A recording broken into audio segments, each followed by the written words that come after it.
hip hop, hip hop, hip hop, hip Bars is back. hip hop, SamAnt O'God. Was with Rough Riders when I was 17, and I was in a group called Larceny, and that's how I got to meet everybody from the Locks, the DMX, the Drag, the Eve, to everybody that was down with the team, and how I developed a relationship with Swiss Beats. He was like one of the biggest producers at Rough Riders at the time. So when he wanted to go start his own production company, he wanted me as a solo artist. So that's how we started working together to be able to start Full Surface, to put out all of the music that you know from me. And that's how I made the transition from Rough Riders to being with Swiss. Where when you think about music, especially in our day and age, you think about West Coast and East Coast, but in particular New York. But you talk about the talent, and a lot of the talent in hip hop during that time came out of Philly. So as you sit here talking, I'm asking myself, damn, imagine if they had like a big label, one official label in Philly, where all the Philly rappers or Philly R&B artists or Philly singers can just go and be that hub to distribute and just be that mecca of entertainment. Was there ever any conversation in the background between you and your people, or anybody that you know of, or something like that ever happening? And if not, do you think something like that could or would or should ever happen? On the business side of things, I never made it to the level to be able to put something together like that myself, but I was always interested. I did records like City of Beverly Slugs. It was a record that I produced, and I put damn near all of Philly on it.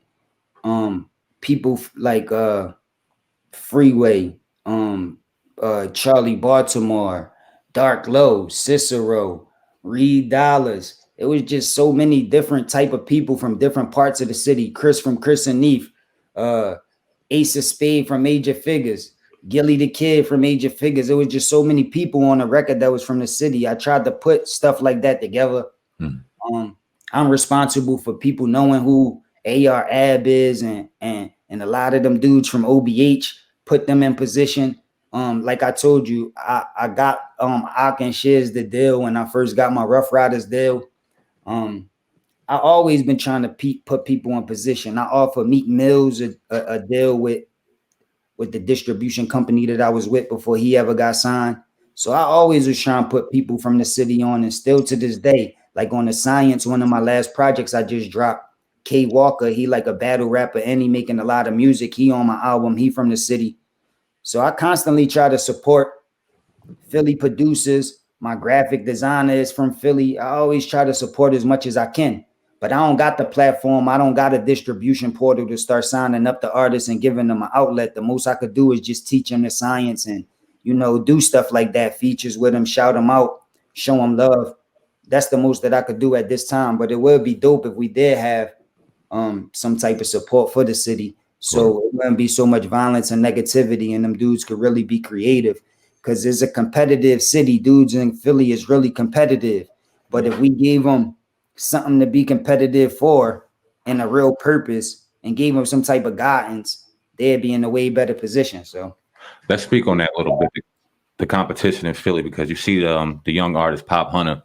He got the hit song out right now, but then some paperwork leaked on him at 14 years old, allegedly testifying on the stand about some shit. Little Uzi Vert came out, said he can't do no more songs with him. A lot of people are blackballing him now. We've obviously talked about snitches and rats on this podcast a lot. In 2020, this situation's a little interesting. No kid's 14 at the time. And now it seems like his career is already over before it started because of this situation. What do you think about everything that's going on? And is it to code to even hold a 14-year-old accountable now for that, if that's the life you live? Yeah, if the 14-year-old was in the streets at the time, of course he's accountable.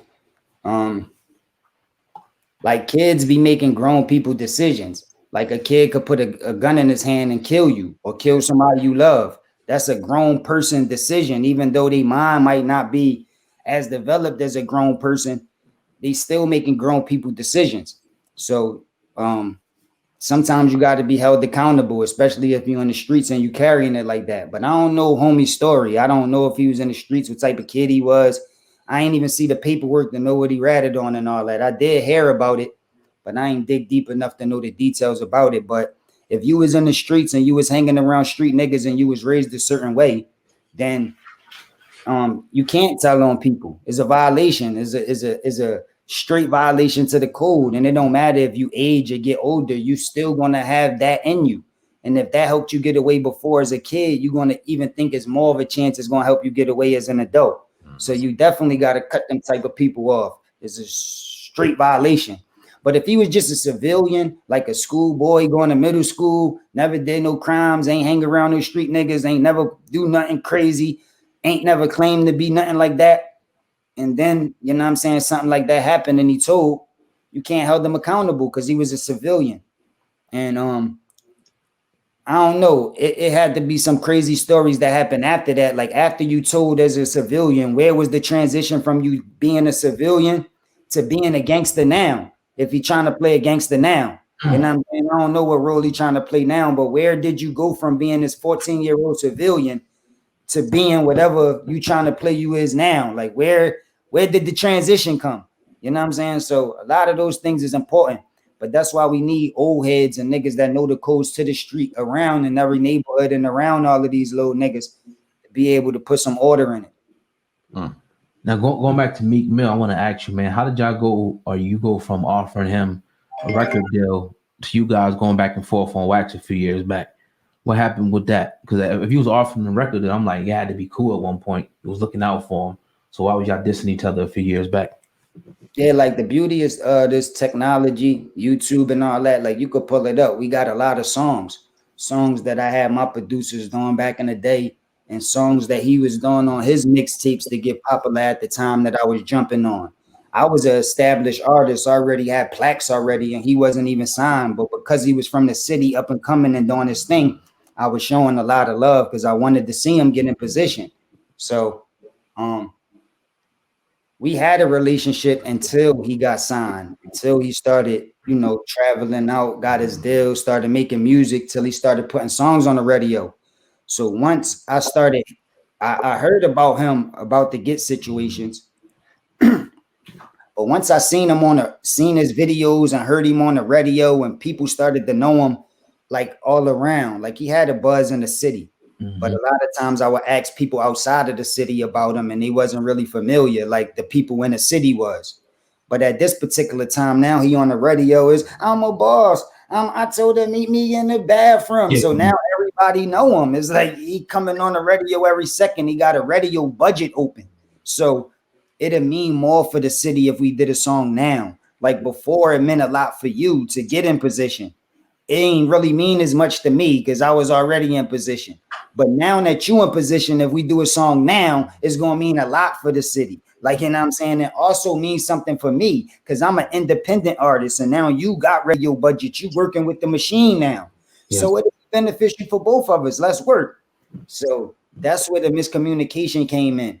When I was like doing my thing, I was getting to bags. It's even footage of me when he was on house arrest, going to the house he was staying in. And you see, it wasn't a bunch of phantoms and all that. It wasn't even no furniture in the house. And I was going down there spitting freestyle, showing him love and all of that.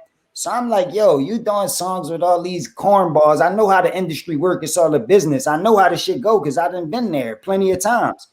But you got to know like how you supposed to carry it with certain niggas. I'm not pressing you. I'm not saying you got to do it today, but let's make it happen. And when it didn't happen and he act like I was the one making it seem like he owed me something and coming with a weird energy that I never felt before this time, that's when I took it personal. And that's why we started going back and forth like that.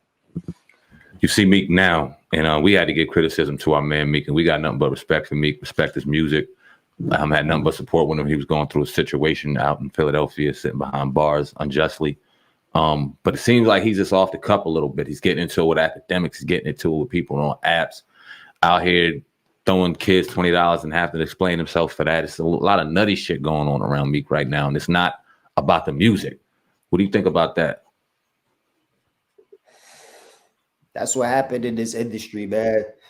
It be all peaches and cream in the beginning because you be new and you be inexperienced. Everything that's coming in is good. So if you get a $10,000 check or whatever and you was broke and you ain't have nothing, it's all fun and games in the beginning. Until you get used to being signed, you over the initial hype of being signed and being a star. Now you done been on the radio, you done did shows, you hanging around all of the other celebrities, and now you want to know where my money at. You like, where's the checks at? And when you start realizing how shiesty the business is, they start explaining to you that the money that you thought that was coming in is not coming in. And they start explaining to you how they like justifiably robbing you. And there's nothing you can do about it. So what dudes do is, these is the check cutters I'm talking about. So what the artists tend to do is develop the same characteristics as the check cutters. And those is the only ones that succeed.